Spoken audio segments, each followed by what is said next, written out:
boulange parce que bah oui, on aime ça. Ah oui.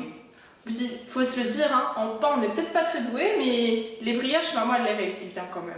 Ah, puis alors une bonne brioche le dimanche matin là, pour célébrer la petite journée en famille, le ça jamais met trop de bonne tôt. humeur. Hein. Ça calme tout de suite les choses. Alors aujourd'hui, c'est une brioche hyper filante et hyper moelleuse que je vous invite à découvrir. Vraiment, vraiment hyper filante. Enfin, la brioche comme tout le monde l'aime, le souvenir d'enfance, Oui. enfin, top quoi. Elle en a pris 2 tranches. Donc cette brioche, je l'ai trouvée sur la chaîne YouTube Pâtisser avec Marie. Je vous invite, je mets le lien de sa chaîne sous cette vidéo. Je vous invite à aller voir d'autres recettes qu'elle réalise parce que franchement, c'est pas mal, c'est même très très bien. Alors pour notre petite brioche aujourd'hui, il nous faudra sur le plan de travail 500 g de farine plus 20 g de farine, 200 g de lait, 80 g de sucre, 100 g de beurre froid coupé en petits cubes, 25 g de levure fraîche de boulanger, une pincée de sel, et là je vais utiliser 2 œufs de canne parce que je trouve que ça fait vraiment des brioches d'enfer, mais je vous rassure, si vous n'avez que des œufs de poule, ça fonctionne très bien. Allez mes petits gourmands, c'est parti pour la première étape de cette brioche. Donc on va commencer par émietter la levure dans la cuve du robot et comme vous le voyez, je la dilue avec le lait tiède, un lait tiède à 26 degrés maximum, sinon attention, vous risquez de tuer votre levure. Ensuite, écoutez, tout simplement, vous placez la cuve de votre robot sur le socle, on ajoute la farine, on met ensuite le sel, le sucre et les 2 œufs.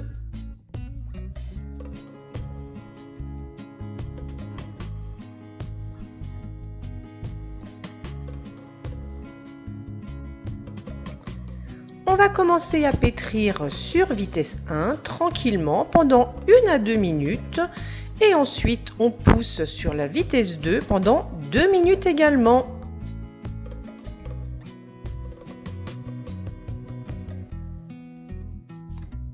Quand on voit que la préparation commence à bien se mélanger, écoutez, on va ajouter progressivement les morceaux de beurre et vous continuez à pétrir jusqu'à ce que vous ne voyez plus aucun morceau de beurre dans votre pâte.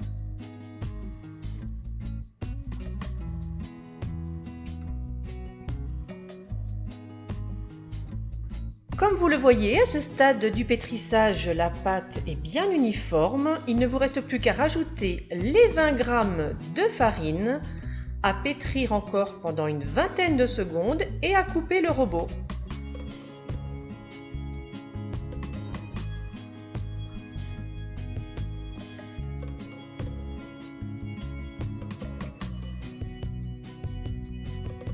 On récupère la pâte entre ses mains, on forme une jolie boule et on va la déposer dans un cul de poule pour la laisser pousser pendant 1h30. Alors c'est l'été, il fait beau, je le laisse sur mon plan de travail, sinon je le mets dans mon four l'hiver à 30 degrés. À vous d'ajuster. 1h30 après, comme vous pouvez le constater, écoutez, la pâte a bien gonflé. On va la dégazer délicatement avec le dos de la main. On la récupère et on va aller la déposer sur un plan de travail fariné.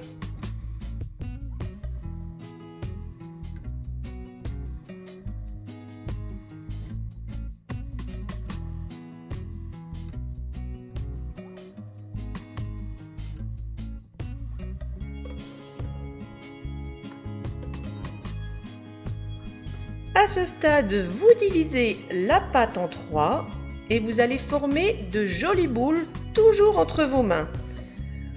Vous les déposez ensuite côte à côte dans un moule à cake de 30 cm de long par 9 de large. Si vous voulez une brioche un peu plus haute, écoutez, vous prenez un moule à cake de 26-28 maximum de long.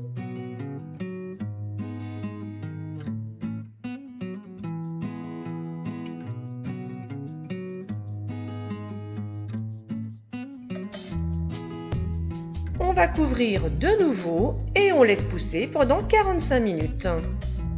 On met préchauffer son four à 180 degrés, on badigeonne la brioche de lait, on va l'enfourner pendant 20 minutes à four chaud, puis baisser la température à 160 degrés et poursuivre encore pendant 20 minutes. Et voilà notre petite merveille tout juste sortie du four. Je ne vous raconte même pas comme ça sent bon dans la cuisine.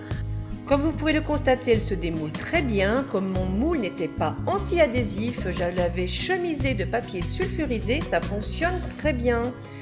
Bon, là je crois qu'on peut dire que j'ai un peu commis un crime pour une brioche, car effectivement il vaut mieux attendre qu'elle refroidisse pour la découper. Mais j'étais très impatiente de voir l'intérieur, effectivement pour savoir si la mie était au rendez-vous. Eh bien écoutez, je crois qu'on peut dire que c'est mission réussie. La mie est hyper moelleuse, hyper tendre et franchement, pour l'avoir dégustée par la suite, je peux vous confirmer, c'est du bonheur pour les papilles. Si cette recette vous a plu, n'hésitez pas à liker, vous abonner et pourquoi pas à partager. Et à très vite pour une autre gourmandise. Bisous sucrés à tous!